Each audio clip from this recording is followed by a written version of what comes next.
Yes, അങ്ങനെ news morning വിശദമാകുമ്പോൾ ഇന്നിപ്പോൾ എന്തൊക്കെ സംഭവിക്കുന്നു, സംസ്ഥാനത്ത് ഏതൊക്കെ പ്രധാനപ്പെട്ട വാർത്തയാകും, ദേശീയ തലത്തിൽ എന്തൊക്കെ പ്രധാനപ്പെട്ട വാർത്തകൾ ഉണ്ടാകും എന്നുള്ള കാര്യമാണ് ന്യൂസ് മോർണിംഗ് പ്രധാനമായും പരിശോധിക്കുന്നത്. അതിലാദ്യം നമുക്ക് വിവിധ ഇടങ്ങളിൽ നിന്ന് നമ്മുടെ റിപ്പോർട്ടർമാരിലേക്ക് തന്നെ പോകാം. ഇന്നത്തെ പ്രധാന വാർത്തകൾ എന്തൊക്കെയാണ് എന്നുകൂടെ നോക്കാം. തിരുവനന്തപുരത്ത് നിന്ന് മുഹമ്മദ് ആഷിഖ്, കൊച്ചിയിൽ നിന്ന് ലിഡിയ ജേക്കബ്, കോഴിക്കോട് നിന്ന് ഫൈസൽ നെടുമ്പാല, ഒപ്പം തന്നെ ഡൽഹിയിൽ നിന്ന് തൗഫീഖ് അസ്ലം തുടങ്ങിയവരാണ് വിവരങ്ങൾ നൽകാനായി ചേരുന്നത്. ആദ്യം നമുക്ക് വടക്കൻ കേരളത്തിലേക്ക് തന്നെ പോകാം. അവിടെ ഇന്നലെ ഏറ്റവും പ്രധാനമായി വന്നിരുന്ന ഒരു വാർത്ത എന്ന് പറയുന്നത് മലപ്പുറം കാളികാവ് അടക്കാക്കുണ്ടിൽ ഒരാളെ കൊലപ്പെടുത്തിയ കടുവയെ പിടിക്കാനുള്ള ദൗത്യം ആരംഭിച്ചു കഴിഞ്ഞിരിക്കുന്നു. 50 ക്യാമറ ട്രാപ്പുകളാണ് സ്ഥാപിച്ചിരിക്കുന്നത്. 3 ഡാറ്റിംഗ് സംവിധാനങ്ങൾ ദൗത്യത്തിന് ഇറങ്ങുന്നുണ്ട്. 3 കൂടുകൾ സ്ഥാപിക്കുന്നുണ്ട്. ഒപ്പം തന്നെ ഡ്രോൺ സംഘമെത്തും. അങ്ങനെ വളരെ വിപുലമായ കടുവയെ പിടികൂടാനുള്ള സംവിധാനങ്ങൾ തന്നെ ഒരുക്കിയിട്ടുണ്ട്. ഇന്ന് രാത്രിയിൽ തന്നെ തെളിവ് ശേഖരിക്കാനുള്ള ശ്രമവും നടത്തുമെന്നുള്ള വിവരങ്ങളൊക്കെ തന്നെയാണ് നമുക്ക് ലഭിച്ചുകൊണ്ടിരിക്കുന്നത്. എന്തായാലും ഈ കടുവയുമായി ബന്ധപ്പെട്ട് ഡോക്ടർ അരുൺ സക്കറുടെ നേതൃത്വത്തിലുള്ള സംഘം അവിടെ വലിയ വിപുലമായ ഒരുക്കങ്ങൾ നരഭോജി കടുവയെ പിടികൂടാനായി നടത്തുന്നു എന്നുള്ള വാർത്തകൾ തന്നെയാണ് വരുന്നത്. എന്തായാലും അതിന്റെ ഒരു വിശദാംശങ്ങളിലേക്ക് തന്നെ ആദ്യം പോകാം. ഫൈസൽ നെടുമ്പാല വിവരങ്ങൾ നൽകാനായി ചെയ്യുന്നുണ്ട്. Faisal, good morning. Good morning. Faisal, ഇതിപ്പോൾ നമുക്കറിയാം ഏറ്റവും പ്രധാനമായും ആ നാട്ടുകാരുടെ ആശങ്ക പരിഹരിക്കേണ്ടതുണ്ട്. നരഭോജി കടുവയെ കണ്ടെത്തുക, അതിനെ പിടികൂടുക. കാരണം അത് അവിടെ ഒരു സ്വൈര്യ ജീവിതത്തിന് വലിയ വിഘാതമായി നിൽക്കുകയാണ്. പ്രത്യേകിച്ച് വലിയ പ്രതിഷേധം കൂടിയുണ്ട്. അപ്പോൾ ആ ഒരു തരത്തിൽ നോക്കുകയാണെങ്കിൽ ഇന്നിപ്പോൾ നടത്തിയിരിക്കുന്നത് അതിവിപുലമായ സംവിധാനങ്ങൾ തന്നെയാണ് ആ കടുവയെ പിടികൂടാൻ എന്ന് മനസ്സിലാക്കേണ്ടിയിരിക്കുന്നു. എങ്ങനെയാണ് ആ ദൗത്യം പ്ലാൻ ചെയ്തിരിക്കുന്നത് ഫൈസൽ?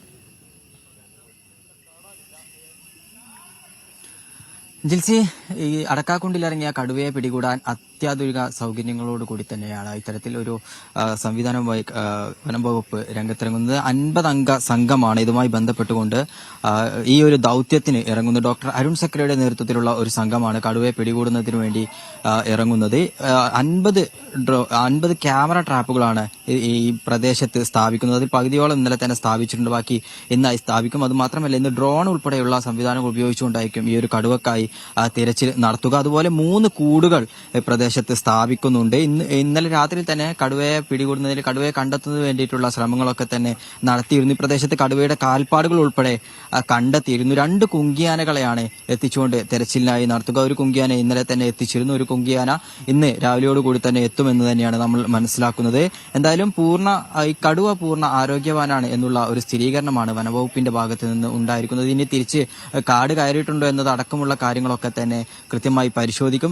ഡ്രോൺ ഉൾപ്പെടെയുള്ള സംവിധാനങ്ങളോടുകൂടി ഈ തെരച്ചിൽ നടത്തുമ്പോൾ കടുവയുടെ സാന്നിധ്യം കൂടുതൽ സ്ഥിരീകരിക്കാനും അതുമായി ബന്ധപ്പെട്ടുകൊണ്ട് കടുവയെ കണ്ടെത്താൻ ലൊക്കേറ്റ് ചെയ്യാനും ഉൾപ്പെടെയുള്ള കാര്യങ്ങൾ വനംവകുപ്പിന് സാധിക്കുമെന്ന് തന്നെയാണ് കരുതുന്നത്. ഇനി ലൊക്കേറ്റ് ചെയ്ത് കഴിഞ്ഞാൽ മയക്കുവെടി വെച്ച് പിടികൂടുക എന്നുള്ളത് തന്നെയാണ് വനംവകുപ്പിന്റെ മുമ്പിലുള്ള ആദ്യത്തെ ദൗത്യം. പക്ഷേ ഇന്നലെയൊക്കെ നാട്ടുകാരുടെ ഭാഗത്തുനിന്ന് വലിയ പ്രതിഷേധമാണ് ഇതുമായി ബന്ധപ്പെട്ടുകൊണ്ട് ഉണ്ടായിരുന്നത്. കാരണം ഒരു ജീവനാണ് കടുവയുടെ ആക്രമണത്തിൽ പൊലിഞ്ഞിരിക്കുന്നത്. അതുകൊണ്ട് തന്നെ വലിയ രോഷാകുലരായിക്കൊണ്ട് വലിയ പ്രതിഷേധമാണ് DFO ഉൾപ്പെടെയുള്ള ആളുകൾക്കെതിരെ ഇന്നലെ നാട്ടുകാരുടെ ഭാഗത്തു നിന്നുള്ള വലിയ പ്രതിഷേധം ഉണ്ടായിരുന്നത്.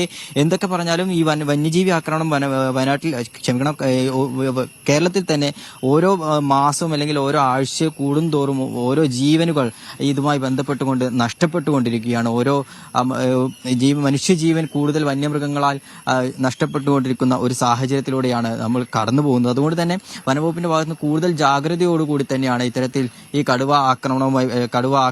കടുവയെ പിടികൂടുന്നത് അടക്കമുള്ള കാര്യങ്ങളിലേക്ക് നടക്കുന്നത്. നിലവിൽ 2 കുങ്കിയാനകളെയാണ് ദൗത്യത്തിനായി എത്തിക്കുന്നത്. അതിൽ കുഞ്ചു എന്ന് പറയുന്ന കുങ്കിയാനയാണ് ആദ്യഘട്ടമായി ഇവിടേക്ക് എത്തിച്ചത്. ഇന്ന് പ്രമുഖ എന്ന് പറയുന്ന മറ്റൊരു കുങ്കിയാനകൾ കൂടി ഇവിടേക്ക് എത്തിക്കും. കടുവയെ പിടികൂടുന്നതിൽ പ്രമുഖമായി അല്ലെങ്കിൽ ഇത്തരത്തിൽ പ്രത്യേക പരിശീലനം നേടിയ ആനകളാണ് ഇവർ.